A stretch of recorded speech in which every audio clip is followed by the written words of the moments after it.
আসসালামু আলাইকুম।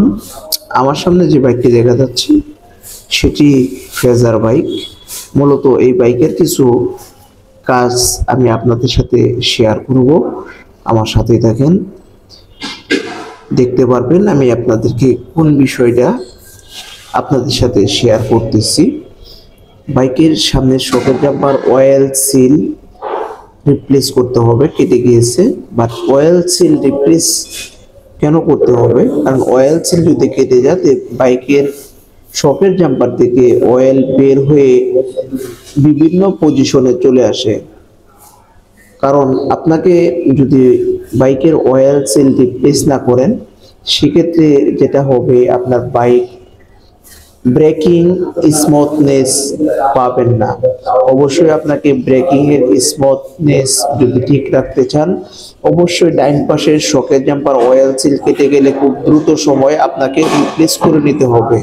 শকের jumper oil seal কিন্তু আপনার জাম্পিং এর জন্য খুব কাজ করে থাকে। অবশ্যই খুব দ্রুত সময় রিপ্লেস করে নেবেন, কারণ ফেজার বাইক একটি হেভি বাইক। কারণ এই বাইকের শকের জাম্পার অয়েল সিল কেটে গেলে দেরি করবেন না, সাথে সাথে রিপ্লেস করে নেবেন। তাহলে আপনার বাইকের কন্ট্রোলিং, স্পিড সব দিক দিয়ে আপনি খুব ভালো পারফরমেন্স পাবেন। যে যেখান থেকে দেখতেছেন ভিডিওটা স্কিপ না করে সম্পূর্ণ ভিডিওটা দেখবেন। লাস্টে যেটা আমি আপনাদেরকে বলবো সেটা হচ্ছে খুব আপনাদের বাইকের জন্য খুব গুরুত্বপূর্ণ। বাইকের বল রেসার যদি আপনি রেগুলারলি সার্ভিস না করান, তাহলে আপনার বাইকের বল রেসার দেখবেন যে একটি পজিশনে গার্ড হয়ে যাবে।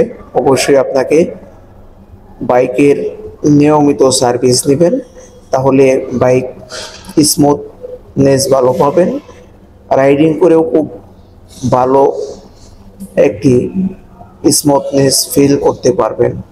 আর না হলে ভালো ফিল করতে পারবেন না। এখানে যে আমি যেটা দেখাচ্ছি আঙ্গুলতে, সেটা হচ্ছে অয়েল যদি আপনার ঘামায়, অবশ্যই আপনাকে রিপ্লেস করে নিতে হবে অয়েল সিল। বাইক চলছে 26,803 কিলোমিটার। এই পর্যন্ত উনি একবারও সার্ভিস নেয় নাই।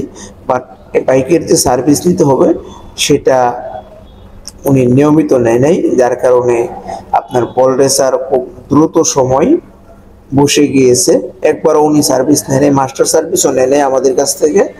অবশ্যই মাস্টার সার্ভিস নিয়মিত করাবেন, তাহলে আপনার বাইকের পারফরমেন্স অনেক ভালো পাবেন, মাইলেজ ভালো পাবেন। সামনে পিছনে টায়ার প্রেশারগুলো অবশ্যই চেক করে নেবেন, কারণ টায়ার প্রেশারের উপরে কিন্তু আপনার শকের জাম্পারগুলা এটার সাথে কাজ করে।